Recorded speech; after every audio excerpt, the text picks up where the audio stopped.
swimming in 2016? I'm not sure yet. For now, I'm taking a nice break. So we'll see. I haven't made the decision yet. Okay. Yeah. Thank you. Hi, Rebecca. Hi. It's been a pleasure watching and supporting you for the Olympics. And my question is about swimming is such a huge event for the Olympics, and so many people watch those events in particular, and it's kind of brought you to celebrity status. And with celebrity status, oftentimes comes both the positives and the negatives to being kind of a celebrity. And I just wanted to know what you've experienced with that status, both the positives and negatives, maybe some of the things that are out there, you know, being on email. Yeah. Well, thanks for your question. First of all, I don't see myself at all as a celebrity, and it's a lot of focus on you during the Olympic year, and then I'm kind of lucky that it kind of goes away in between. I'm also lucky that when I'm racing, I have a cap and goggles and suit on, and you pretty much can't tell that this person is that person. So that's nice. And I mean, you can kind of pick up that I don't like the spotlight. Like, I was really shy when I was younger. I've had to learn how to stand up in front of a group like this and be able to talk because public speaking petrified me. I was terrified. If you asked me, you know, if I would ever be able to do this when I was in high school, I would have said, heck no, there's absolutely no way. But yeah, it is positive and negative. It's positive because I get the chance to be a role model, to show kids what you can do with hard work, to tell them my story and so on. The negative is that you're always in the public eye, and you have to, not that it's negative, you just have to, keep in mind that anyone can take a picture of you and send it out and whatnot. But for the most part, it's been amazing. It's great to share my story, and it's great that, people actually care about hearing what I do for a living, which to me is so normal. It's like I go to practice and I go to compete, but it's so much in there that can inspire, anyone to do what they want to do. Over there. Hi.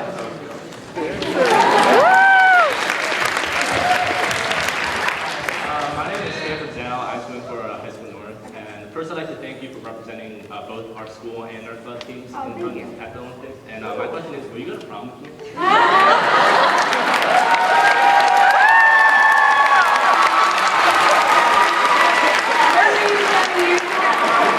37 years ago.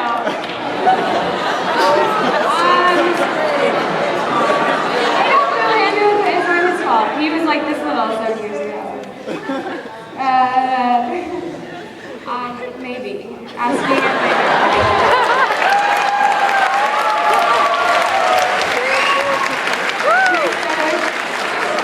Oh my God. Hi. I have a question. When you were swimming in your world record race, can you elaborate on that moment when you were swimming? Like, can you describe how you were feeling? What were you thinking at that moment? Well, a lot of training is physical, as you know, but a lot of it is mental also. And you have to kind of hold back the thoughts of, oh my gosh, this is amazing, I love this, what's going on, I can't believe it's almost over, all that. You have to kind of learn to not think. So, beforehand, I try to think almost in slow motion, just so you don't have too many thoughts. Standing up behind the blocks, I think, okay, I've trained hard for this. You always have to think of it positively. You can't be like, this is my one shot, oh my gosh. You have to be like, I'm ready for this chance. I've trained for this, I'm ready. While you're swimming, I actually count my strokes just so I don't think about anything else. I don't care how many strokes I'm taking, I just have to distract my mind a little bit. It really amazes me how you have to completely stop thinking, because otherwise you can almost convince yourself that something's wrong or it doesn't feel right or such and such. So I wasn't thinking much. I was kind of thinking like, this is where you should be, you feel good, it's going well, keep it up. You know, listening for my coach to start his whistle because he whistles so loud. The last 50, that all goes out the window, and it's just like, oh my gosh, it's almost over, I can't wait to finish the wall and be done, and oh my gosh, I can't wait. And then I hope I do well too. So, touching the wall, that was just an amazing feeling. I was so scared to turn around and look at the clock because I wanted that 219 so bad. I knew I had won it, which was amazing, but also a little bit of a relief just because there was so much pressure. So I was thrilled at that, and then I wanted that 219 so bad, and I took a quick second. In my head, I knew everybody went really fast, so I wasn't sure if I had gotten it, and I kind of had to take a moment to myself and be like, it's okay if you didn't get it, you know, it's okay. And then I turned around and saw the 219 and just kind of went crazy and really let it loose, so.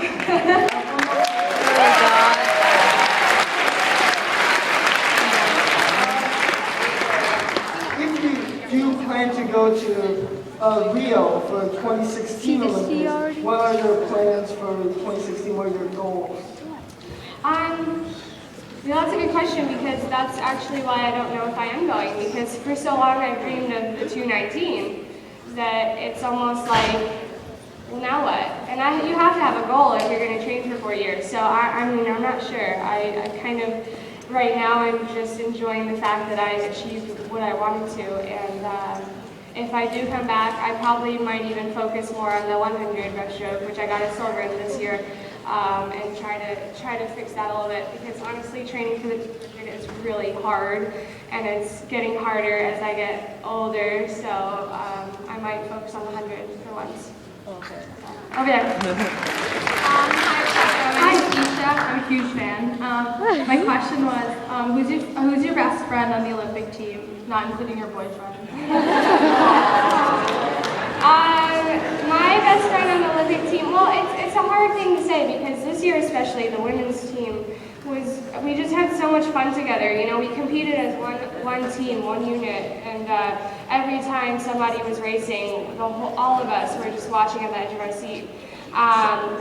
My roommate was Dana Vollmer. I don't know if you guys watched her. She won the 100 butterfly. She got 3 gold medals. I mean, she was amazing.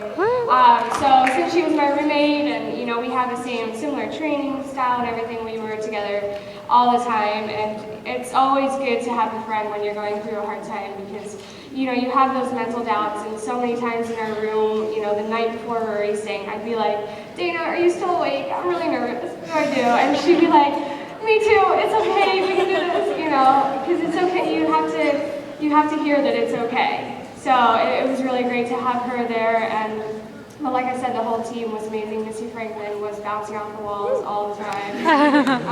She was right next door to us, and I'll never forget the day that Justin Bieber retweeted her, because the room blew up next door. You just hear this, oh my gosh! Like, 17-year-old girl, she loves Justin Bieber, and she immediately had like 400,000 followers or something. It's crazy. But yeah, the whole team was. All right, thank you so much for coming. No, thank you.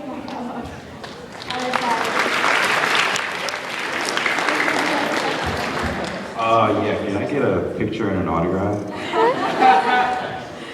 Sure, but maybe after this, okay? Okay, cool. All right.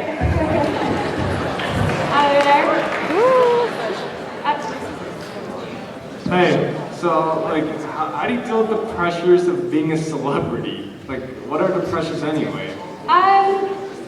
Well, I mean, it's not too much. Mostly, my biggest stage is the pool deck. So when I go to like the meets around the U.S. afterwards, all the little kids, and they're so cute. They come up and they want your picture and autograph. Aww. Like that guy.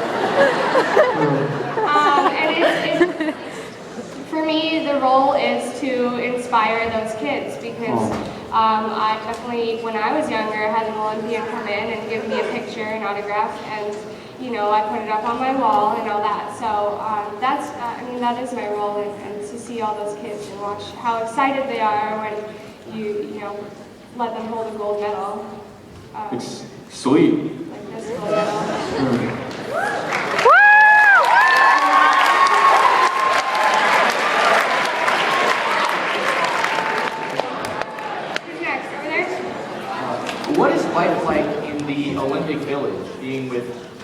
of world-class athletes. What is it that you got to do during It's that really awesome, actually.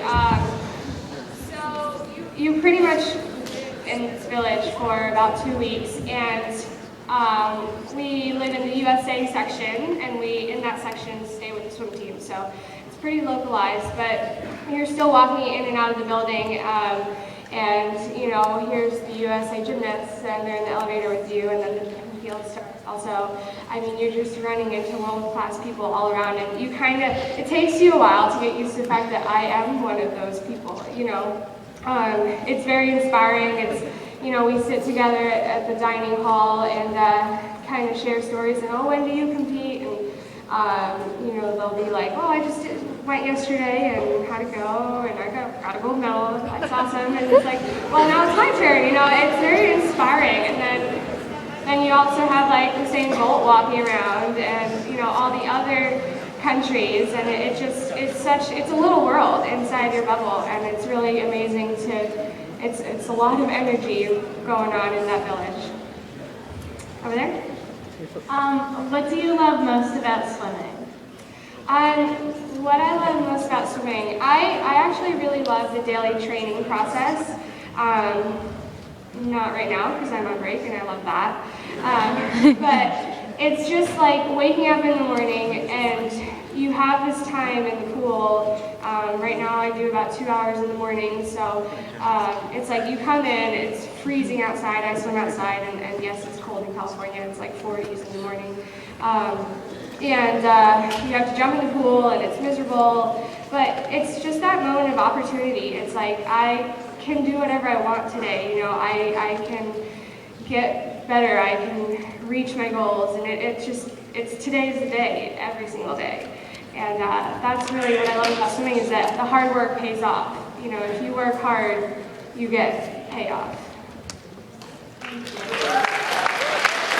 Hello. How are you? Good. I'm excellent. We've been talking about swimming a lot. Oh yeah? I was curious, besides swimming, like what are your other favorite hobbies to do? Well, most of my favorite hobbies are pretty like calming and relaxing because I need time away from the pool. That sounds I have an awesome little doggy that I rescued, so he's kind of my hobby. I walks and everything. I live right by the beach, so beach volleyball is a really fun weekend pastime.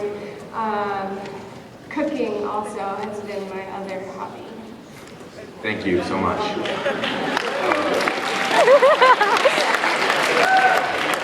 What's your favorite pre-race strategy? What's my what? Favorite pre-race strategy? Pre-race strategy. You know, when I was younger, everybody had these superstitions, like you have to eat this or carry this or hold this. But I would always lose the thing, and I couldn't hold my superstition. I always failed. So I figured that's a bad idea. My pre-race is pretty simple. Eat something light, stretch, warm up, put your suit on, go race. But it gets, you know, you form a habit, and it's the same stretches, it's the same kind of routine.